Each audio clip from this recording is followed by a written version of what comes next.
তো এই ফিতনাময় পরিবেশে যারা আল্লাহকে ভালোবাসতে পারবে, দুনিয়ার এই ভালোবাসার মোহটা ত্যাগ করতে পারবে, শুধু আল্লাহর জন্যে বাঁচবে, আল্লাহর জন্য চলবে, আল্লাহর জন্য বলবে, আল্লাহর জন্য খাবে, আল্লাহর জন্য ইবাদত করবে, আল্লাহর জন্য মরবে, এই মানুষগুলো ইনশাল্লাহ পরকালে মুক্তি পাবে।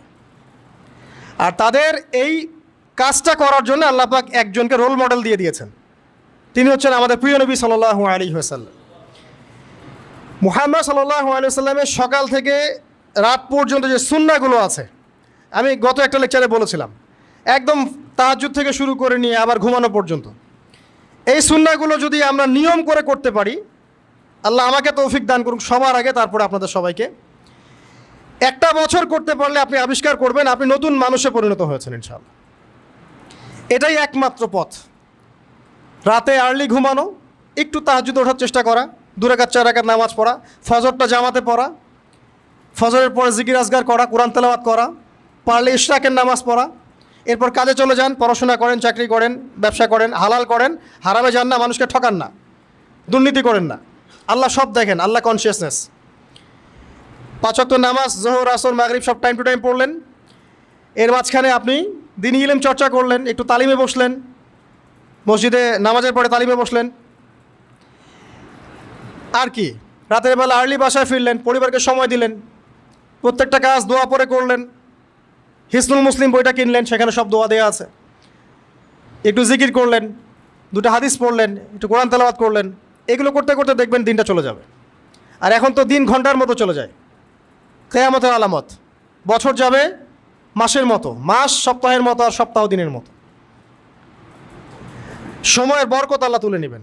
এই সুন্নাহ যদি অনুসরণ করতে পারি ইনশাআল্লাহ তাআলা, আমরা রাসূলুল্লাহ সাল্লাল্লাহু আলাইহি ওয়াসাল্লামের সুপারিশ পাবো ইনশাআল্লাহ। একই সাথে হাউজে কাউসারের পানিও পাবো ইনশাআল্লাহ। ইনশাআল্লাহ তাআলা এই মানুষটাকে কটূক্তি করো, ব্যঙ্গ করো, এদের জন্য আসলে আল্লাহ লানত, ফেরেশতাদের লানত, মানব জাতির লানত ছাড়া কিছুই অপেক্ষা করছেন। আর একটা কাজ করতে হবে, সেটা বলে শেষ করছি। সেটা হলো আল্লাহকে পাওয়ার জন্য, জান্নাত পাওয়ার জন্য একটা কাজ খুব ইম্পর্টেন্ট, আল্লাহ পাকের তাওহীদ, একত্ববাদ। আল্লাহর তাওহীদ না থাকলে সমস্ত নেক আমল ধ্বংস হয়ে যাবে। একত্ববাদ, চিন্তার মধ্যে একত্ববাদ থাকবে, কাজে একত্ববাদ থাকবে, কথায় একত্ববাদ থাকবে। আল্লাহ ছাড়া ইবাদতের যোগ্য কোনো হক মাবুদ নাই, কোনো ইলাহ নাই। আল্লাহই খাওয়ান, আল্লাহই পড়ান, আল্লাহই বাঁচান, আল্লাহই মারেন। আল্লাহ পাকে সন্তান দিতে পারেন, আল্লাহই সৃষ্টিকর্তা, আল্লাহই পালনকর্তা, আল্লাহই বিধানদাতা, সব আল্লাহ। আল্লাহ ছাড়া কিচ্ছু নাই। লা ইলাহা ইল্লাল্লাহ ইয়ানি লা শাই'a ইল্লাল্লাহ, আল্লাহ ছাড়া কিছুই নাই। একসময় আল্লাহই ছিলেন, কিচ্ছু ছিল না। আবার এক সময়ে কিছুই থাকবেন, আল্লাহ থাকবেন। কুল্লু মান আলাইহা ফান ওয়া ইয়াবকা ওয়াজহু রাব্বিকা যুল জালালি ওয়াল ইকরাম, সূরা রহমানে আছে না? এই তাওহীদ নিজের মধ্যে বপন করতে হবে, নিজের পরিবারের মধ্যে এবং আগামী প্রজন্মের মধ্যে। আর আল্লাহ পাকের সাথে শিরক করা যাবে না, কারণ শিরক করলে সমস্ত নেক আমল ধ্বংস হয়ে যাবে।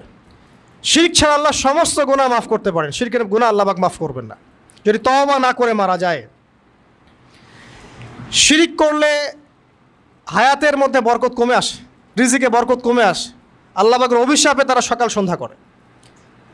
শিরকের অনেক ভয়াবহ অবস্থা আছে।